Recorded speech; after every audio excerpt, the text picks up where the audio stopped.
Howdy guys, what's going on?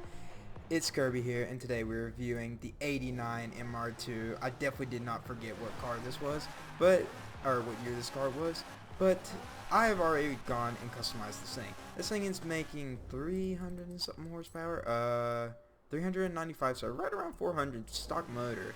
So I mean, it's like the last few cars that's been added to Forza, where the stock engine's kind of wonky, but you know, everything else about it's awesome.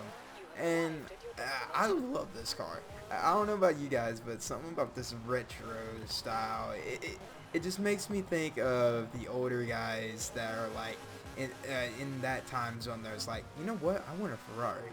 I want a Ferrari right now, but I'm too broke to afford one. I got 2 kids, you know, they want to be cool too, but I just can't afford a Ferrari.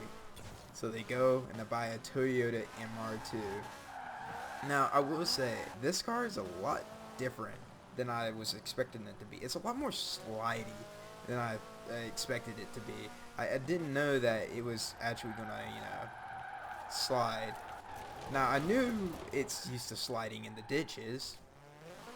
Yeah, but I knew, everybody knows that. That's what MR2s are mostly known for. Obviously, the MK3, the new ones that came out in like 2003 era, they don't have that reputation.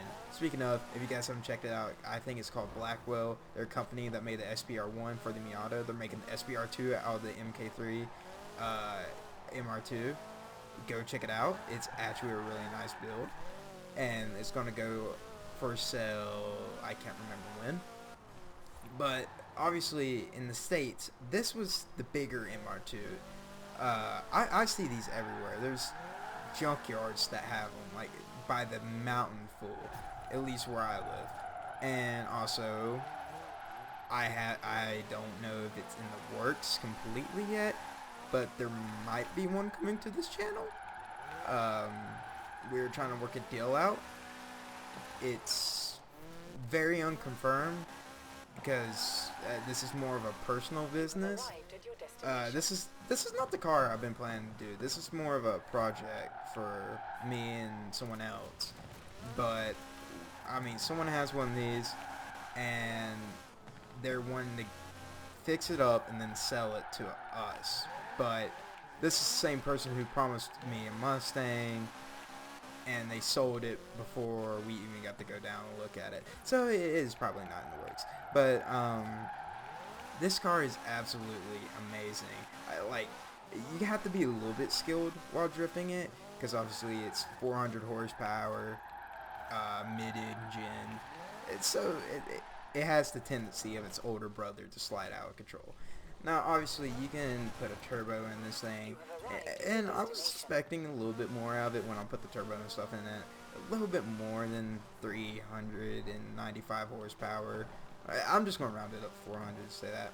And obviously, I was expecting some kind of kit for this car, because a lot of the Toyotas that have been added to this game have been getting body kits. Now, obviously, when the new Supra comes out, I bet we're all hoping for the body kit that's major on that every YouTuber owns. I mean, every YouTuber. And, I mean, if it doesn't come out with a kit, I know the community is going to be a bit sad, but hey, this just means a better, like, we can figure out how to make it clean with the stock body, because a lot of YouTubers have to figure that out. But this thing, it's fun. It is a fun car. I can't hate on it really too much, other than it's got, once you upgrade it, it's got the issue of its older brother of snapback steering, but it still looks nice. I love the retro look. It's like a miniaturized Ferrari, so you don't like freaking, you don't have to waste $1 million to get that cool retro look you've been looking for. But it's still not too much of a joy to drive. I will say that, because obviously with snapback steering, it's kind of a pain in the butt. And I know what you guys are saying, but Kirby, that's the second generation that's got the snapback steering.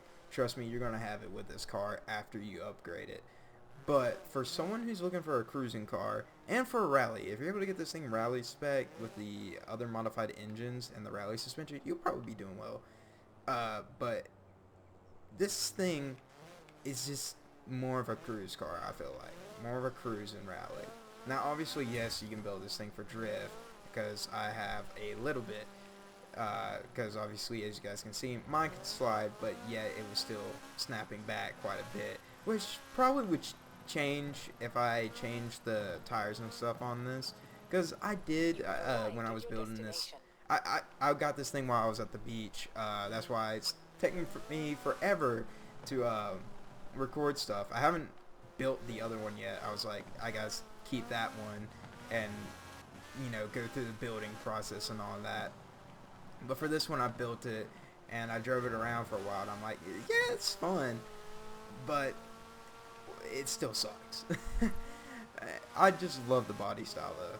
That's the really only big thing for this car. So I guess we'll end it off. There's gotta be a place where I can end. Okay, right here. Okay. Should you buy this car? If you're going for a nice car that looks really good and, you know, has that classic look to like a classic, more classy sports car, but you just want really for more cruising or rally, buy it. If you're looking for drift, drift with caution, my friends. But if you're wanting to do this thing for drag racing, I don't know yet. I have not seen anyone drag race it. If you want this thing for racing, it's a definite no. So that would be my final answer for each category.